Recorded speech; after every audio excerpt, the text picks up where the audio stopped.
It's not only funds that affecting the medals in the Olympic. They compete to be the best. हमारा competition ही नहीं है, हमारा ध्यान ही नहीं जाता उधर कि हमें compete भी करना है किसी से. जिस दिन एक लड़के के अंदर से क्रिकेट प्लेयर मरता है, उस दिन उसके अंदर क्रिकेट फैन जन्म लेता है. जब मैं इस टॉपिक के बारे में सोच रहा था तो मुझे ऐसा लगा कि कहीं ना कहीं वी लैक फंड्स, इसीलिए हम ओलंपिक्स में अच्छा परफॉर्म नहीं कर पाते हैं. बट थोड़ा सा डीप जाने के बाद मुझे रियलाइज हुआ, नहीं, it's not only funds that affecting the medals in the Olympic. 1947 में हमारी पॉपुलेशन थी 34 करोड़ के अप्रोक्स. आज हमारी पॉपुलेशन है 145 करोड़ के अप्रोक्स. उस वक्त हमारी जीडीपी थी $25 बिलियन के आसपास. अगर उसको इन्फ्लेशन रेट के साथ एडजस्ट कर दे तो आज के कुछ $852 बिलियन के आसपास होती है. आज हमारी जीडीपी है $3.74 ट्रिलियन के आसपास. पर फिर भी हम मेडल नहीं जीत पाते. 1948 के ओलंपिक्स में हमारे पास एक गोल्ड मेडल था, team medal, that is in hockey. और आज के टाइम पे 2024 पेरिस ओलंपिक्स के बाद हमारे पास है 0 गोल्ड मेडल्स. तो प्रॉब्लम किसमें है? थोड़ा सा अंदर जाने के बाद मुझे रियलाइज हुआ कि कहीं ना कहीं एडमिनिस्ट्रेशन ही सबसे बड़ा हमारा प्रॉब्लम. अभी अभी रेसलिंग फेडरेशन ऑफ इंडिया के चीफ का आपने स्टेटमेंट भी सुना होगा, जिसमें वो साफ साफ कह रहे हैं कि विनेश फोगाट और बजरंग पुनिया जैसे प्लेयर्स की पॉलिटिक्स की वजह से और कांग्रेस सपोर्टेड पॉलिटिक्स की वजह से हम मेडल लूज. ठीक है, पॉलिटिकल डिफरेंसेस, हमारे ओपिनियंस आपके अलग हो सकते हैं, बट हम इस बात को डिनाई नहीं कर सकते हैं कि कहीं ना कहीं पॉलिटिक्स और सिस्टम में करप्शन ने हमें इफेक्ट किया है. एक छोटा सा आप एग्जाम्पल लीजिए पैरा ओलंपिक्स का. पैरा ओलंपिक्स में सिर्फ 20 करोड़ का बजट था ओलंपिक्स टीम का, और उसमें हम लेके आए हैं 29 मेडल्स, जिसमें 7 गोल्ड है.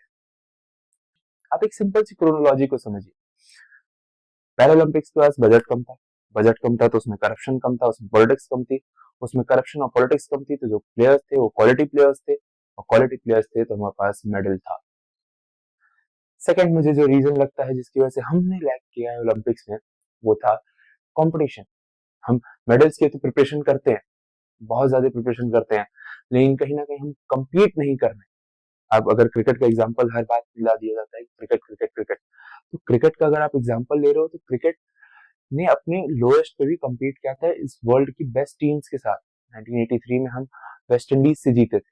आज हम ऑस्ट्रेलिया से compete करते हैं, वो भी बेस्ट है. हम ठीक है, उतने नंबर्स नहीं हमारे वर्ल्ड कप, बट हम compete ही नहीं कर रहे हैं. चाइना आज सक्सेसफुल है हर जगह क्योंकि उन्होंने बेस्ट से compete किया है. दे competed विथ यूएसए. चाहे आप ग्लोबल इकोनॉमी की बात कर लीजिए, चाहे ओलंपिक्स की बात कर लीजिए, चाहे पैरा ओलंपिक्स की बात कर लीजिए, they compete to be the best. हमारा कंपटीशन ही नहीं है, हमारा ध्यान ही नहीं जाता उधर कि हमें compete भी करना है किसी से. तो एक ये रीजन हो गया. तीसरा, आप हर चीज में क्रिकेट को ब्लेम नहीं कर सकते. ठीक है, क्रिकेट ने जो अर्न किया है वो उसने खुद अर्न किया है, वो जनरेशन बाय जनरेशन पास हुआ है, एक समय लगा है. आज मुझे लगता है कोई ही ऐसा होगा जो क्रिकेटर बनने का सपना ना देखता. जब वो टीम जीतती है तो वो टीम थोड़ी जीतती है, वो तो सपना जीतता है.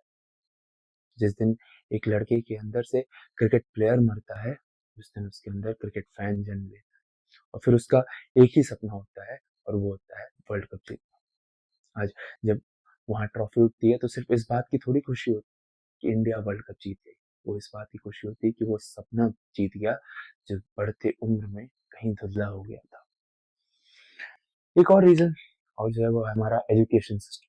एजुकेशन सिस्टम की अगर आप बात करें तो सीबीएसई और आईसीएसई के क्लॉजेस हैं. 4.31 क्लॉज है सीबीएसई में, जिसमें प्रॉपर प्लेग्राउंड होना चाहिए, प्रॉपर स्पोर्ट्स एक्टिविटीज होनी चाहिए, इक्विपमेंट्स होने चाहिए. आईसीएसई भी के भी रूल्स हैं. ये दो हमारे मेन बोर्ड्स हैं.